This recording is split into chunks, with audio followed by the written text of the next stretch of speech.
Hello મિત્રો, મારી YouTube ચેનલમાં આપ સર્વનું હાર્દિક સ્વાગત છે। આજે આપણે ધોરણ 5 સ્વાધ્યાય પોથી ભાગ નંબર 5 વિષય ગણિત એકમ 13 છે ગુણાકાર અને ભાગાકારની રીતો। આ એકમનું આજે આપણે સંપૂર્ણ સોલ્યુશન જોવાના છીએ। અહીં પ્રશ્ન 1 છે, નીચેની ખાલી જગ્યા પૂરો। તો પહેલામાં આવશે 40, બીજામાં 840, ત્રીજામાં 20, ચોથામાં 19, પાંચમામાં 6, સાતમાં 500, સાતમામાં 7, આઠમામાં પણ 7 આવશે, નવમામાં 200 અને દસમાનો જવાબ છે 70।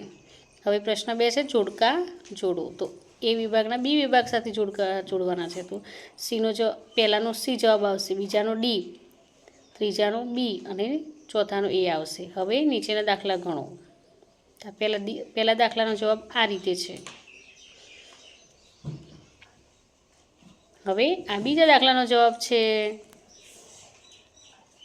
એક ગાય એક દિવસમાં 12 લીટર દૂધ આપે છે, તો જુલાઈથી સપ્ટેમ્બર મહિનાનું કેટલા લીટર દૂધ આપે? એનો જવાબ આ રીતે છે। હવે આગળ પ્રશ્ન 3 છે, સાજીદે મકાન બનાવવા માટે લોન આ લીધી, તેને 3 વર્ષ સુધી દર મહિને 2200 રૂપિયા લોન પેટે પાછા ચૂકવવાના છે। તો તે 3 વર્ષમાં લોન પેટે કેટલી રકમ ચૂકવશે? એનો જવાબ આ રીતે છે। હવે એક બેલાની રીતથી નીચેના ગુણાકાર કરો। 56 × 62, પછી 124 × 31, આગળ 152 × 123,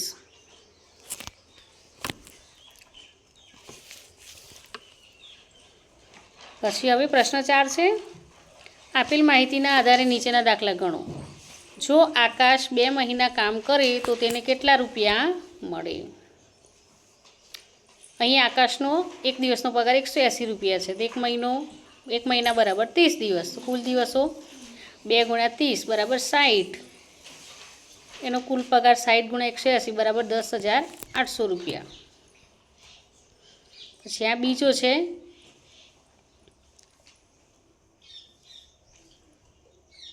આ બીજા દાખલાનો જવાબ છે। પછી આ ત્રીજા દાખલાનો છે, જો આકાશ અને આસિફ બંને સાથે મળીને 42 દિવસ કામ કરે તો બંને ભેગા મળીને કુલ કેટલા રૂપિયા મળશે? એનો જવાબ છે આ। પછી અહીં પ્રશ્ન 5 છે, નીચેના દાખલા ગણો।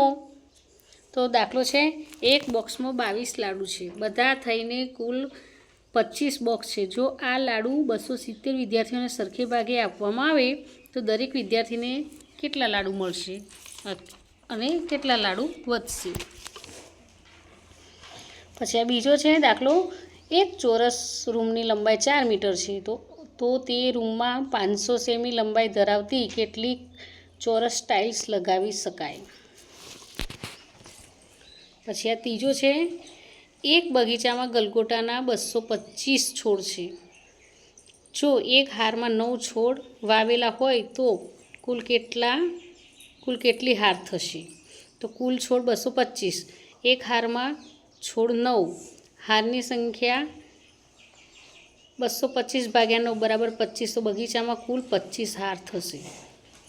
પછી ચોથો છે, સરોજબેન દરરોજ 42 લીટર દૂધ વેચી 2,856 રૂપિયા કમાય છે, તો 1 લીટર દૂધની કિંમત કેટલી થાય? તો અહીં 1 લીટર દૂધની કિંમત 68 રૂપિયા છે। હવે 576 સફરજનને 32 પેટીમાં સરખી ભાગે મૂકવામાં આવે તો એક પેટીમાં કેટલા સફરજન સમાઈ શકે? તો એક પેટીમાં 18 સફરજન સમાઈ શકે।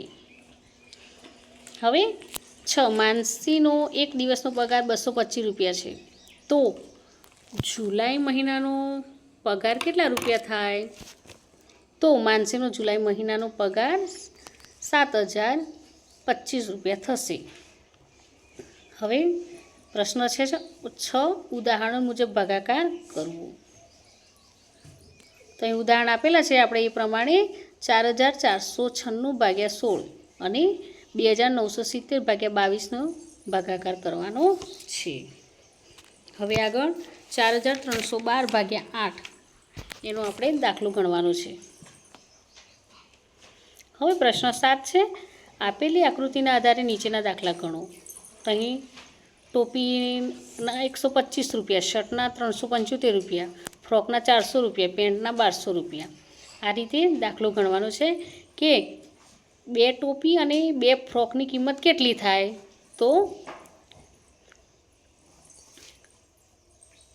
1050 રૂપિયા થાય. પછી આગળ એક શર્ટની કિંમતમાં કેટલી ટોપી આવે,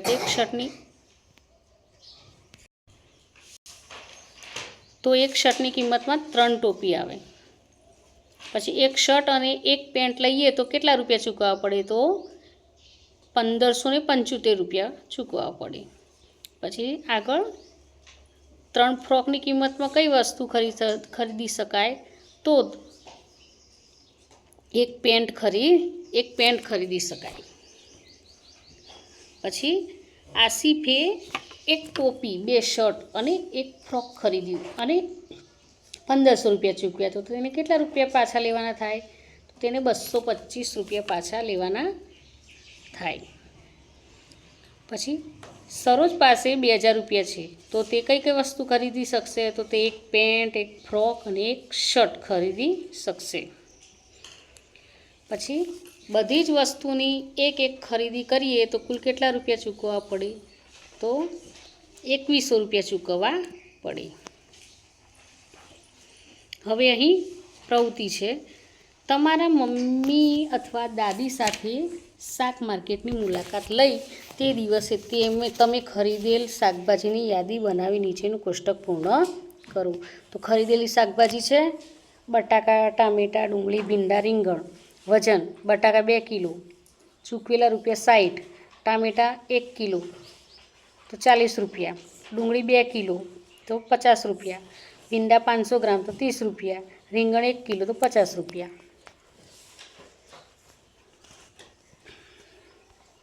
તો મિત્રો અહીંયા એકમનો વિડીયો પૂરો થાય છે. જો તમને આ વિડીયો ગમે તો લાઇક, શેર અને સબસ્ક્રાઈબ ચોક્કસથી કરજો. અને હા, જેને જરૂર હોય તેને શેર પણ કરજો. બાય.